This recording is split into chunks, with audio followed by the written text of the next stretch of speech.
I think that really should have got a lot more coverage in the mainstream media.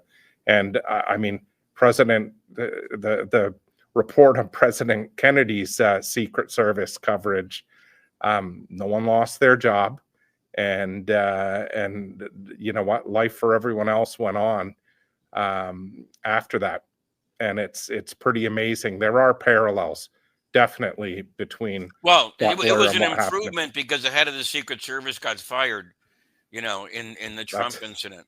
Yeah, nothing happened to anybody in the Secret Service in the Kennedy case. Yeah, I'm sorry to jump in, Jim, but I think this is what Sean was really inquiring about in terms of President Trump's the attempt on President Trump.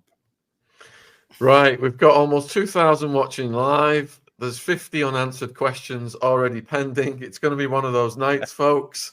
We've got Andrew and Jim, and you can see to the side of Andrew there, the book cover, The JFK Assassination Chokeholds.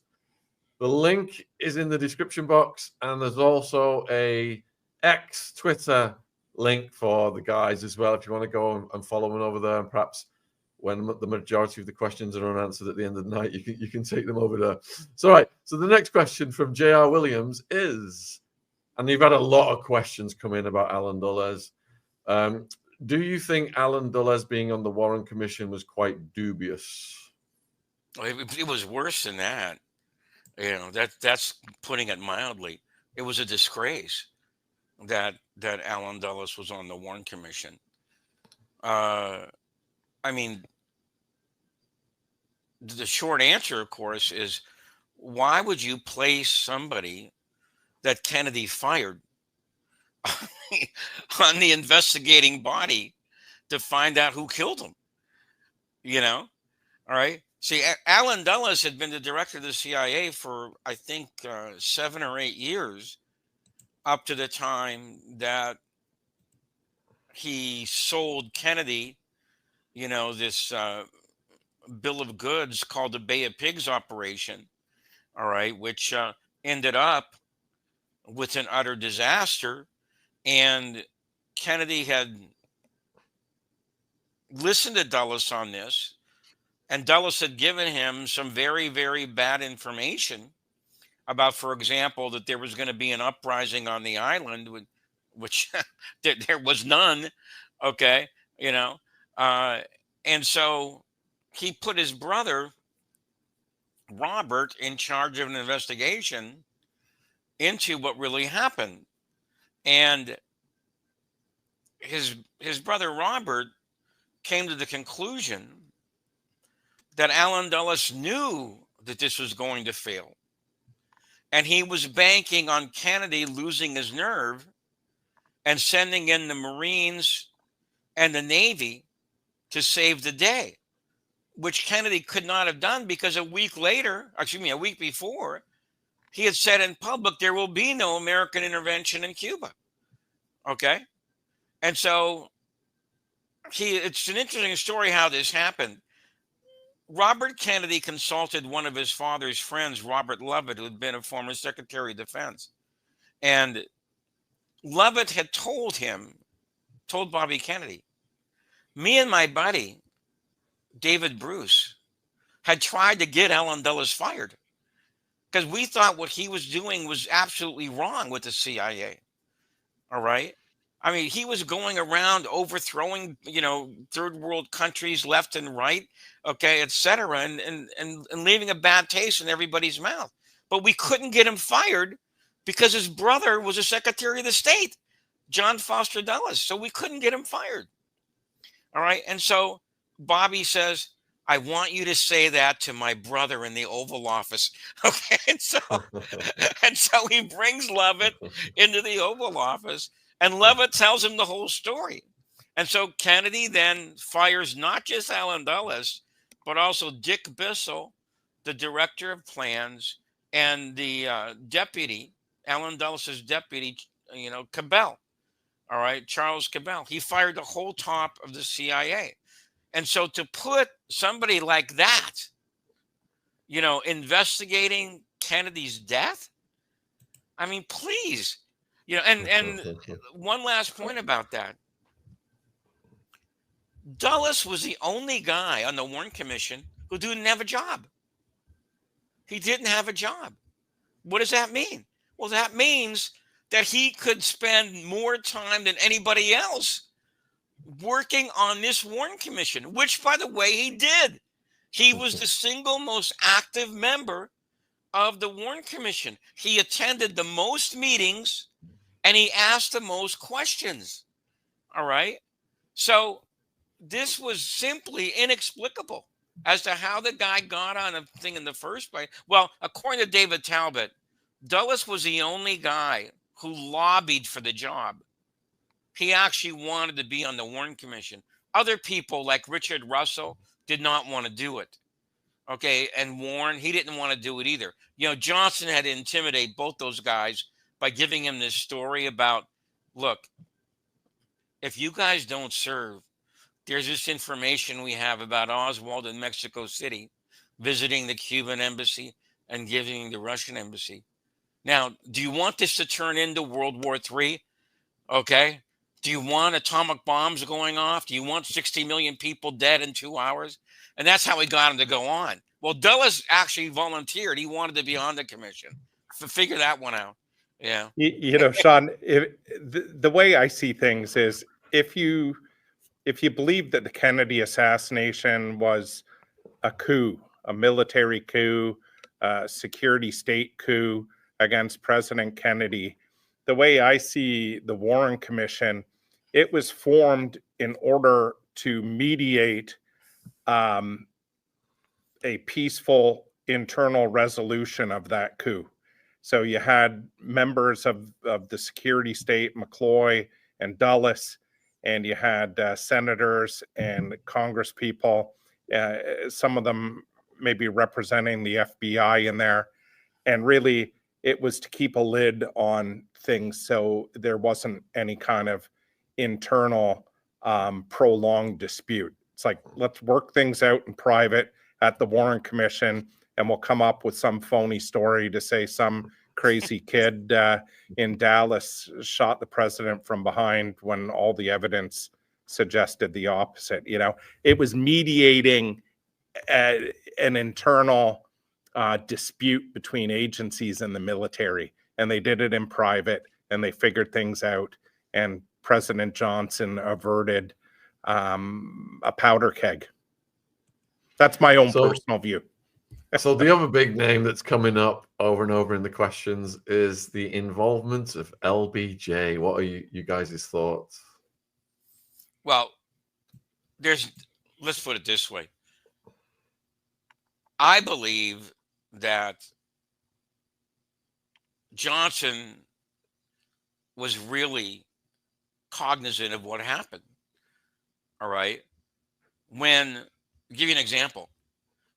He appointed Richard Russell, who had been his mentor in the Senate when he was a young man. Okay, and he owed a lot of his career to Richard Russell. Richard Russell wanted a dissenting opinion in the Warren Commission because he never believed a single bullet theory. All right. And he really wanted this in the commission. The commission lied to him, and they made believe they were recording his dissenting opinion when they really weren't. But that night, before he went back to Georgia, he called up Johnson and he said, I have all kinds of problems with this report, especially when they have this one bullet going through both Kennedy and Conley. He said, I just don't believe it. And Johnson said, I don't believe it either. So in other words, he knew, that his own report was a bunch of malarkey. Okay, because I don't have to go into it because your listeners probably know this. The single bullet theory is the foundation of the Warren Commission. Without the single bullet theory, you have ipso facto a conspiracy. All right. And so that's why they had to have it. But both Russell and Johnson, didn't believe it. And so I agree with what Andrew just said.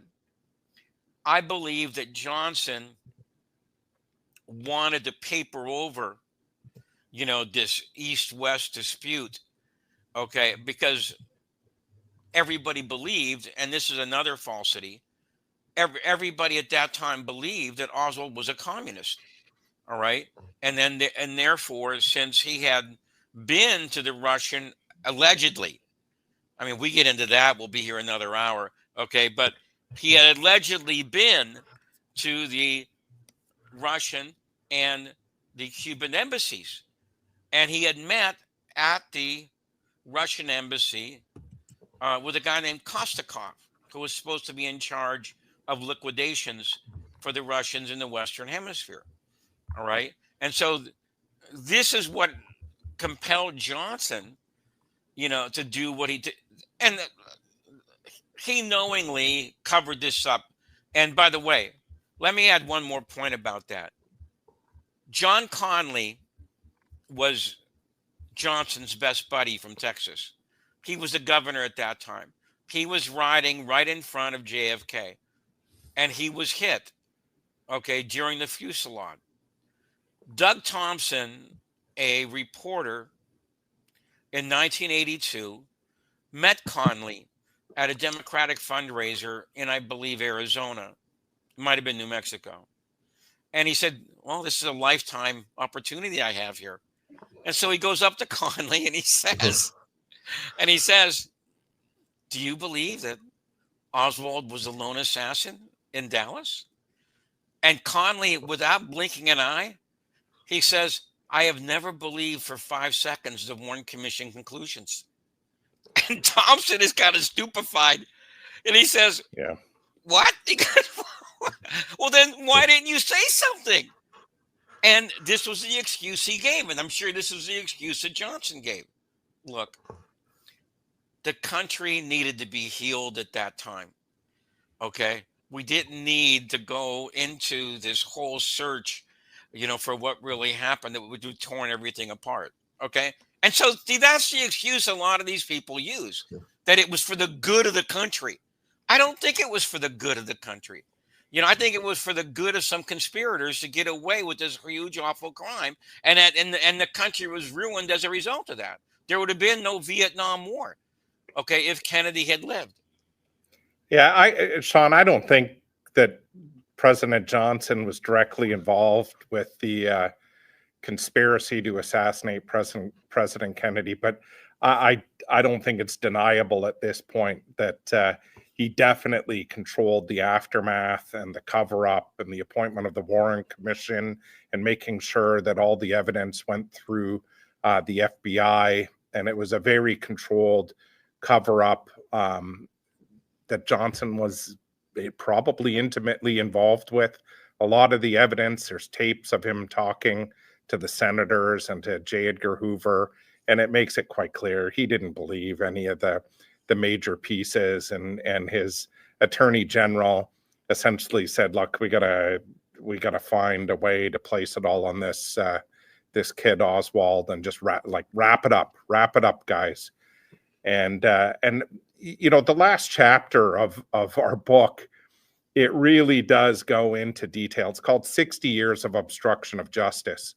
And right from Dealey Plaza, where the assassination took place, with phony Secret Service officers right on the ground, telling people to go away from the grassy knoll, right to the way the Warren Commission moved bullet wound diagrams, to the way the CIA infiltrated the House Select Committee on assassinations, lied to the House Select Committee, lied to the Assassination Records Review Board. It's the longest chapter of the book, and it's kind of a unique chapter that it really puts together in one place, just a litany of obstruction of justice, a litany of obfuscation, a litany of lies about what actually happened during the assassination. And Sean, it goes right up to today with the postponement of the release of these records.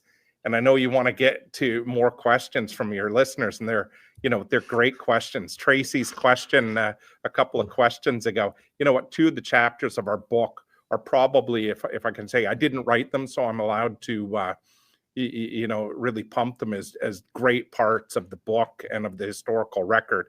But on the head wound, the magic bullet, and the autopsy, I think those 3 chapters together would give Tracy like an answer about the wound to the back of the president's head and how that happened. But Sean, Jim has mentioned this at the beginning of the show, and I don't know whether you want to get into it or not, but myself and 2 other researchers went to National Archives. And Jim, I don't know whether this is a good time to talk about this, because it ties right in with the records and the orders from President Trump to postpone to release, but really to right now continue the postponement of the release of these records. But in the mid-1990s, this Assassination Records Review Board, it had a task. We're going to collect all of the government records on the assassination from the CIA, from the FBI, from the Secret Service, even from the U.S. Postal Service, okay? It had sweeping powers of subpoena, and its job was to gather and collect all of this records and evidence from all the government agencies. It was going to review all of the evidence, and then it was going to release it all to the public. And it had that mandate: collect, review, and release. And the statute provided an absolute drop-dead date of October 26, 2017, to release all the records. Now, one of the things that the Assassination Records Review Board had to do under the law, and this is crazy when you think about it, they had to provide a final agency order for each of the millions of pages of records, right? There were tens of thousands of records, and for each record, the law stated that the ARRB had to create what's called an Assassination Records Review Board final determination notification. And what that document, it's a precise document. They created tens of thousands of these final determination notifications for each record. And in those records, what they had to do was put the precise reason for each redaction in that record. So the Act gives very specific criteria on which the government can seek to withhold that information from the public. That's Section 6 of the Act. So in each of these documents, the ARB put the reasons for each redaction, and this is what's most important. They also, by law, had to put a date on which the National Archivist had to review those redactions or release them. And you know what? The ARRB did this gigantic job over 4 years. They created tens of thousands of these final determinations. These are essentially little mini court orders for each record. And again, the law said that the archivist had to comply with these orders. And when I went into the National Archives with one of my co-authors, Paul Blow, and another great researcher from down in Florida, Jeff Crudell, we went in with one specific reason, and it was to obtain copies of all of these ARRB final orders with regard to the records. I put in advance requests for this information, and I was going there hoping to get my hands on tens of thousands of these records. They wheel out a little cart, and it's full of these gray boxes, and there were about 15 or 16 of these gray boxes, and only 1.5 of them contained these ARRB final determinations. So thankfully, I had a really nice scanner. I scanned about 450 of these. And Sean, when we analyzed them, what it found is that the ARRB literally ordered hundreds of the sample that we took. So we only got 450 out of tens of thousands. The ARRB ordered in writing that these records be released in January of 2006. Okay. Now, here's the kicker. You can't search for these final determination forms. Most of them are not digitized. They're not cataloged. They're not indexed. You simply can't find these ARRB final determination forms. They're actually boxed and cataloged under this label that no one can understand called press and public contacts. So they're virtually unsearchable. And what's happened is we've seen that even though the ARB ordered these records released in 2006, many of them stayed withheld and kept in the secret collection for another 15 years until 2021 to 2023. And Sean, we've even found records that were ordered released in 2006 that are still being, at least postponements or redactions are still being withheld to this very day under what are called CIA transparency plans. So these are final agency orders ordering these documents to be released in 2006. And the orders themselves seem to have been buried or put under strange cataloging so they couldn't be found. And they most certainly, a lot of them were not acted upon as was required by the act. This is actually breaking news on your show. This was just recently discovered and recently analyzed by myself and two other researchers. So in other words, Trump really didn't even have to issue this order, okay? Because it was a final determination by the agency itself. He could have unilaterally just gone ahead and released all the documents. I'm not sure if he's aware of this, okay? And hopefully, at least what I try and plan on doing is if Bobby Kennedy gets approved, okay, as HHS administrator, then I will try and consult with him once that's over, because that was a rather loud and boisterous arrangement. Okay. Once that's over, then I will try and get this information to him. Okay. Because I think it's very important that Trump doesn't have to go through all this stuff. He can just do it, unilaterally. Yeah, to follow up on what Jim said, Sean, that the fact is, I mean, I've been covering this and researching this for since 2017. And the information that I've seen coming out of archives and the Office of Legal Counsel, in particular, the Office of Legal Counsel advised President Trump back in 2017 when that deadline was approaching. And I don't think either President Trump or President Biden were made aware that an independent agency already issued detailed orders to release many of these records. I don't think they were ever told that. And if they knew that, why would they want to wade into this hornet's nest?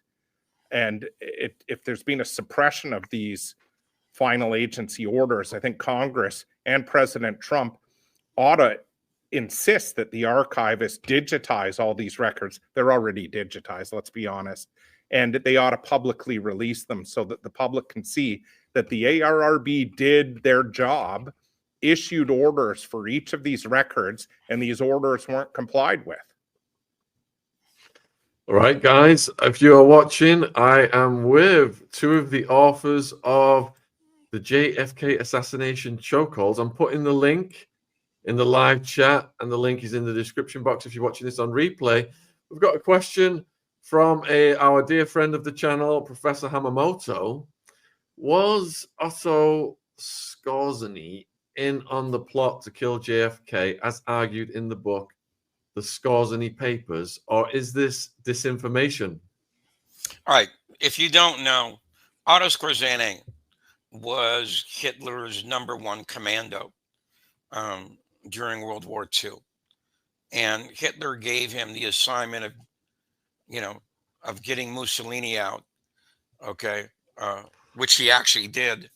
All right. And his name, he was Scarface because during one of his missions, he got caught. He did work for the CIA. He was like a have gun for hire, okay, in the post World War II world. And if you wanted to hire him to do a certain thing, he would do it if you put enough money on the table. All right. He did work for the CIA in that example I used earlier in Congo. There were reliable reports that he was trying, uh, to restore Katanga as an independent state as opposed to being part of Congo. All right. Now, this other question about whether or not he was in on the Kennedy assassination. It's that book, okay, is not, to me, it wasn't really convincing one way or the other. I don't want to go as far as saying that it's disinformation because there's that implies that somebody put something up to someone, and so I don't want to go that far. I'm just saying that the case really has not been made strongly as him being a part of it. And since we're on the subject, most people today believe that the plot to kill Kennedy was a triangle, okay, where you had the CIA, you had the Cuban exiles, and you brought in the mafia at the end because the plan to kill Oswald at the Texas Theater didn't work out. There were too many people there, and Oswald was making too much of a scene. Okay, and so they called in probably somebody like Trafficante, and then he got in contact with McWillie, and McWillie gave Ruby the assignment to go in and polish off Oswald. And so that's why people would call it a triangle. That's what probably, now I'm not saying that is 100% what happened, okay, but I'm saying most informed opinion agrees on it. That's what happened to JFK. Andrew, anything to add? No, I pretty much agree with Jim on that. I haven't read too much about Otto Skorzeny's involvement with the JFK assassination. He was certainly a hot item after World War II. I mean, he freed Mussolini from the Allies, and he had quite a storied career working for the Nazis before he became an asset for hire, I guess, for entities like the CIA. But I don't see too much that suggests that he was part of the Kennedy assassination. But I won't write it off. I mean, anything is possible till we have all the evidence. Yeah, the extraction of Mussolini is one of the most breathtaking stories you could ever encounter. So here's definitely one that's up your street, Jim, and it's from John. How factual is Oliver Stone's JFK movie? Okay. Oliver got hammered when this movie came out. Okay. There was a lot of, rage and fury. How could you possibly dare to counter the Warren Commission? Well, there was very little analysis. And so in one of the books I wrote, all right, the JFK assassination, the evidence today, I decided to go ahead and analyze it scene by scene. And I did about the first third of the director's cut of the movie, which is about an hour. All right. And I went through it and I described the scene and I said, now this is the evidence. And you want to know something that ended up being surprising even to me? With the declassified files, which Oliver did not have, okay, that movie holds up pretty well. Now, there are some things in it that if I had been advising Oliver, I wouldn't have put in. Okay. Like for example, the scene that everybody talks about with Mr. X, okay, in Washington, where they walk from what is the Lincoln Memorial to the Washington Monument, and Mr. X gives him, it's a breathtaking scene because for the first time in the history of cinema, people were allowed to see the crimes of the CIA and what the CIA had done in the name of democracy. So it's beautiful filmmaking, you know, the editing and the photography, etc. You know, but that didn't happen until after. Jim Garrison did not meet Fletcher Prouty until after. If I would have been advising Oliver at that time, which I was not, I would have told him, why don't you use Richard Case Nagel? He really was there. And he really talked to Garrison about the CIA and